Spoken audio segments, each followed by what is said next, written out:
No sé si decir que soy Aladín o Pitbull, pero el día de hoy vamos a estar hablando del mundo porque nos toca la gran actualización de medio año de este 2025 de el mapa literario. Si se quieren enterar un poco más seguido de lo que voy agregando al mapa, pues pueden seguirme en Instagram, donde lo voy haciendo trimestralmente. Y por si no saben, el mapa literario es básicamente una representación visual de los países de donde he leído al menos un libro. Entonces, pues, leo una novela o leo un libro de un país en específico, pues lo marco. Simple. Pero nada, yo soy Jack y esto es Project Dragonfly.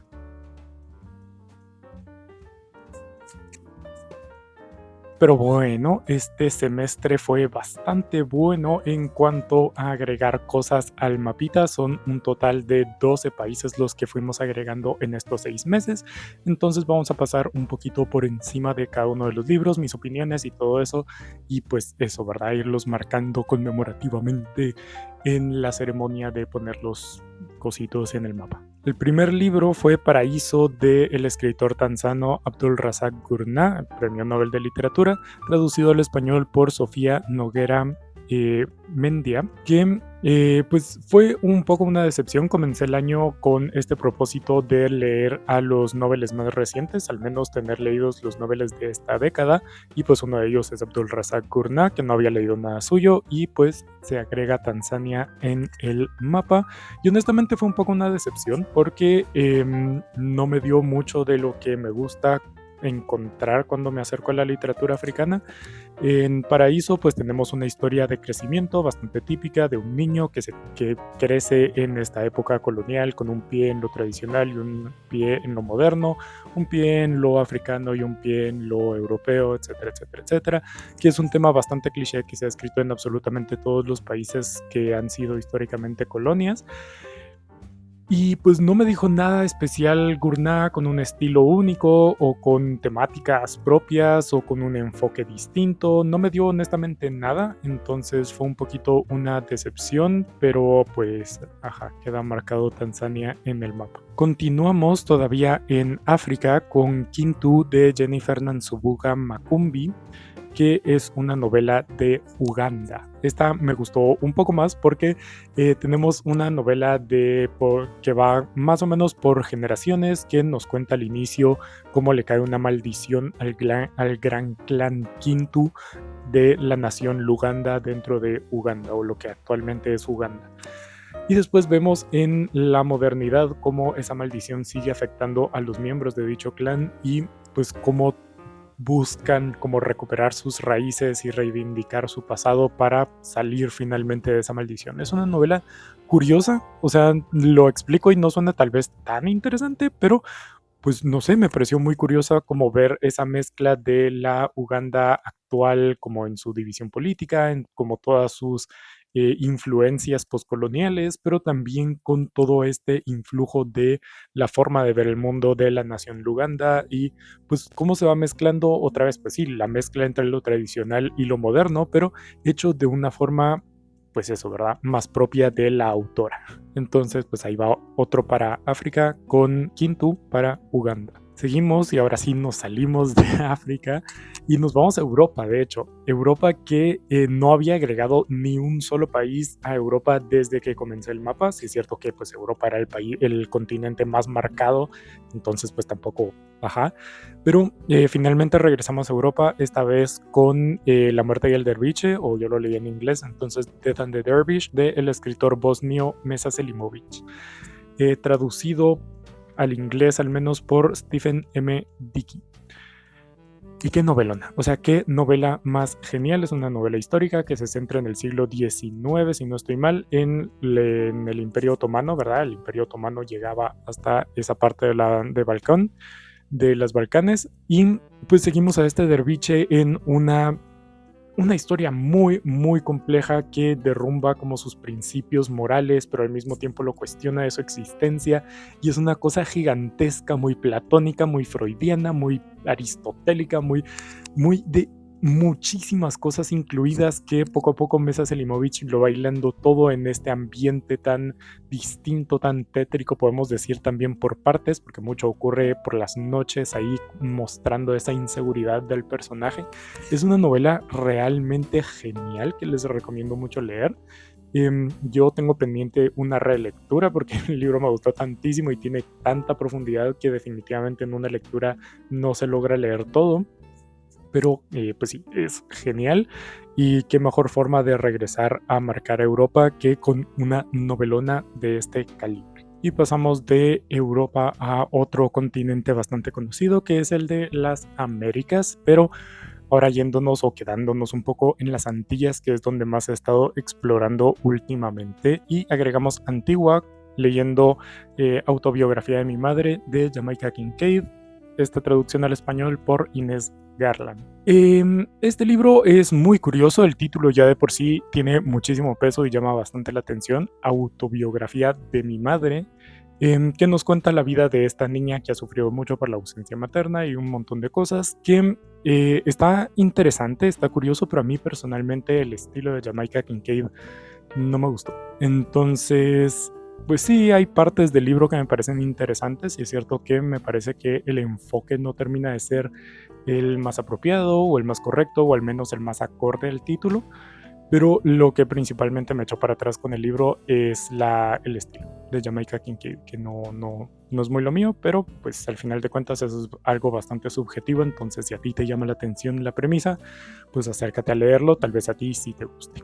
Y terminamos el primer trimestre en Oceanía, en Nueva Zelanda específicamente, o en Aotearoa, que es el nombre maorí de las islas de Nueva Zelanda, algo por el estilo. Ahorita no lo revisé, pero lo dije así un poco de lo que me acordaba. Pues sí, agregamos algo de Nueva Zelanda, que no había leído nada, y lo hacemos con la escritora maorí Becky Manawato y su novela Awe. Esta novela es bastante dura, ya se los digo así un poquito al inicio, tiene muchos temas muy duros con infancias, con sustancias, con violencias animales, etcétera, etcétera, etcétera, pero el libro me pareció muy interesante, o sea, es uno de esos libros que te toma un poco por sorpresa porque lo vas leyendo y es así como, bueno, es una lectura ligera o lo vas pasando y es como, ok, está bien, está bien, está bien, pero de repente se te van acumulando los sentimientos y terminas como con el libro muy marcado. Algo así fue Awe, que sigue a este par de huérfanos que están viendo de encontrar su lugar en la vida. O sea, los adoptan más o menos sus tíos, pero el mayor de ellos se va a explorar la vida, se va en como un viaje de autoexploración, podemos decirlo. Pero poco a poco en la relación entre estos dos hermanos se nos va contando muchísimo, se nos va contando la historia de sus padres, el pasado y todo esto, que pues como digo se va creciendo todo esto a un tema bastante duro, un tema bastante doloroso, que te va imprimiendo los sentimientos bastante fuerte en el corazoncito. Entonces, pues sí, Awe de Becky Manawatu, muy interesante y pues así nos acercamos un poco a Nueva Zelanda con una escritora maorí. Eso fue lo del primer trimestre, ahora vamos por el del segundo, que en el segundo se me acumularon las lecturas que no logré terminar para el marzo asiático y las lecturas del mayo africano, que son dos iniciativas de lectura que pues seguí este año. Entonces el segundo trimestre fue de un montón de agregar al mapita, como suele ser mi objetivo para estas iniciativas. Entonces, comenzando con en Asia, Death is Hard Work del escritor Rostirio Khaled Khalifa, traducido al inglés por Lady Price y Humeiram Rizvanoglu Susan. El nombre de la segunda persona que traduce es un poco complejo, pero bueno. Pues sí, esta novela siria que se construye como un homenaje o se construye siguiendo la misma estructura de la gran novela de Mientras agonizo de Faulkner. Entonces, pues más o menos de esa forma seguimos a este trío de hermanos que busca cumplir el último deseo de su padre, que es que lo entierren en su tierra natal. Entonces, en el contexto de una Siria devastada por la guerra civil, pues tienen que atravesar medio país para ir a enterrar a su padre con la lucha contra el tiempo, porque pues el cuerpo se va descomponiendo, y la lucha contra todo el proceso burocrático y todas las dificultades y violencias que tiene pues atravesar un país durante una guerra civil. Entonces, pues la temática me pareció muy interesante. También me acerqué al libro por pues todo el contexto de Siria actualmente, que pues es algo que me gusta hacer, ¿ok? Cuando no entiendo algo voy y leo un libro. Entonces, pues todo lo que pasó en Siria desde finales del año pasado y que sigue pasando actualmente, me llevó a leer más de algo contextualizado en Siria y contextualizado en algo que está relacionado con lo actual.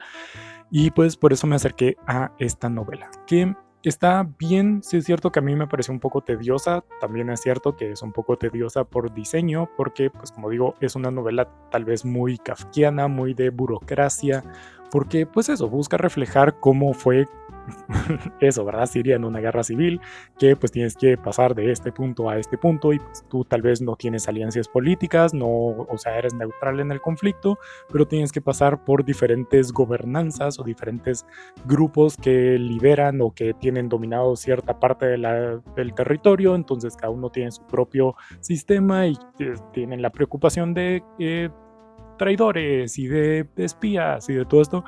Entonces, pues mucho el enfoque es en la burocracia, por lo que la novela a mí se me hizo bastante pesada y tampoco siento que haya ahondado suficiente en los temas de la guerra civil, sino que se queda un poco solo en los diferentes bandos, enfocándose en el tema burocrático y después como el recordar de la familia, y la familia o los personajes no están muy genialmente construidos, entonces pues tampoco es como que aporte demasiado, pero no es una mala lectura y con esa marcamos Siria en el mapa. Manteniéndonos por ahí en Asia, solo que pasando del Oriente Próximo a la Asia Central, leí de Uzbekistán, de Devil's Dance, del escritor Hamid Ismailov, traducido al inglés por Donald Rayfield. Esta es también otra de mis novelas favoritas de lo que llevamos del año. Es una novela que me pareció fabulosa. Histórica, se centra en dos personajes, uno del siglo XX y otro del siglo XIX, que son poetas, ¿verdad? Son grandes escritores. Uno de ellos es Abdallah Qadiri y la otra es pues una mujer que ahorita no recuerdo su nombre. La cosa es que son real, o sea, de verdad, unos de los poetas más importantes de la historia de Uzbekistán o de las letras persas más en general. Y pues a través de esos dos personajes, Hamid Ismailov nos va narrando una historia de los grandes regímenes opresivos de la región, ¿verdad? En el siglo XX, pues obviamente tenemos la época estalinista, Uzbekistán fue parte de la Unión Soviética, y en el siglo XIX pues tenemos a los grandes khanes. La cosa es que se hace un juego temporal con paralelismos y todo eso brillante. O sea, simplemente genial la forma en la que se explora toda la política. No solo es algo así como, desgraciado el autor, el personaje autoritario, desgraciado el dictador, sino que es muchísimo más complejo y tiene muchísimo más profundo como todo este tema. También tiene un tono muy, muy, muy nacionalista de decir Uzbekistán, aquí está, que me pareció genial. Y no solo eso, sino que metaliterariamente, si nos queremos poner a hablar así, pues Hamid Ismailov comparte mucho en su vida de lo que vivió Abdallah Qadiri y pues esta otra mujer que detesto haberme olvidado de su nombre, pero ajá. Entonces es genial, o sea, es una novela realmente interesante, súper bien construida, es fascinante. Entonces, si tienen la oportunidad, léanlo, por favor. Continuamos, solo que ahora sí nos pasamos a África con las lecturas del Mayo Africano, que fue una iniciativa que yo lancé, una iniciativa propia en este 2025 para, pues eso, ¿verdad? Leer, explorar un poquito de las letras africanas. Entonces, comencé el mes leyendo de Etiopía, El Rey en la Sombra, de la escritora Masa Mengiste, traducido del inglés al español por Inés Clavero y Montse Meneses Vilar. Y pues estuvo curioso. Este libro ya me había llamado la atención, de hecho estuvo en mi reto de lectura del año pasado que no cumplí, entonces pues, pero sí que me llamaba la atención. Es otra vez una novela histórica que cuenta pues, lo que ocurrió en Etiopía en el intento de invasión o en la invasión italiana durante el régimen de Mussolini en el siglo pasado y la resistencia de los pueblos etíopes. Y pues eso, ¿verdad? Es una novela muy antifascista que no está del todo bien narrada, en mi opinión. O sea, es muy interesante el tema en el momento histórico en el que se basa. Es muy interesante como ver el desarrollo de los personajes y la trama y todo esto. Pero siento que Masa Mengiste no toma las mejores decisiones al momento de elegir las herramientas para transmitir su historia. Y es que el libro se siente muy poco concreto. Tenemos muchos personajes o muchos personajes poco delimitados, entonces se siente como que una masa está hablando, pero cosa que estaría bien teniendo en cuenta que es una resistencia de los pueblos, pero que tampoco se siente como una masa de pueblos, sino que solo algo inconexo, un ente ambiguo.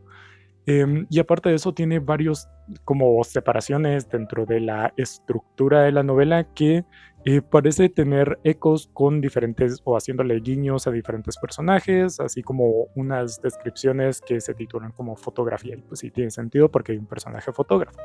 Pero siento que no tienen la cohesión temática, digamos, suficiente, por lo que se siente como una novela muy dispersa, muy poco centrada en un tema en específico, que aunque en teoría no hace que sea malo, o que no, o sea, en teoría no es malo, siento que no termina de complementar la historia que está tratando de contar Masa Mengiste. Entonces, pues es una interesante lectura, pero no la recomiendo muy encarecidamente. Al menos a mí personalmente no me terminó de gustar. Continuamos en la región con La Sundiata de Deteniane. Esta es una lectura de Mali, que de hecho es una epopeya antigua que pues narra la construcción o el nacimiento del imperio de Mali allá en el siglo XIII. Que pues es eso, ¿verdad? Es una epopeya de construcción de un pueblo que es pues eso, ¿verdad? De las grandes historias de la humanidad, algo típico, como, qué sé yo, el Popol Vuh, como la Eneida, etcétera, etcétera. Entonces, pues a mí personalmente me gustan mucho ese tipo de lecturas porque dice muchísimo, o sea, dice muchísimo de la construcción cultural, dice muchísimo de la tradición retórica, de la forma de narrar de los pueblos de esa región, y pues simplemente me parece algo genial y maravilloso.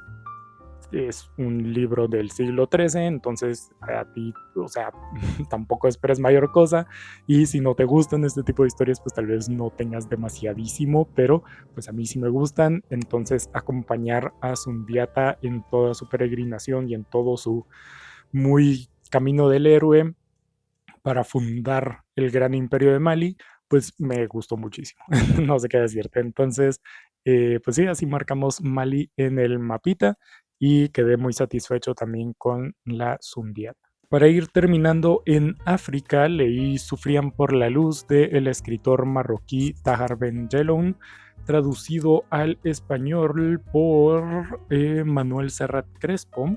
Esta es también una novela excelente que se centra en estos prisioneros políticos que fueron encerrados en esta prisión de alta seguridad, una prisión clandestina por el rey marroquí de ese momento, después de un intento de golpe de estado así como un poco peculiar, y donde pasaron encerrados por como 20 años, si no estoy mal. Una prisión en la que no entraba la luz, o sea, estaban siendo torturados en la plena oscuridad. Es una novela desgarradora, es una novela muy, muy fuerte, pero también es una novela de claroscuros. O sea, el tema de la luz no es solo algo que venga del título, no es solo algo que venga del contexto, sino que es algo que permea toda la obra.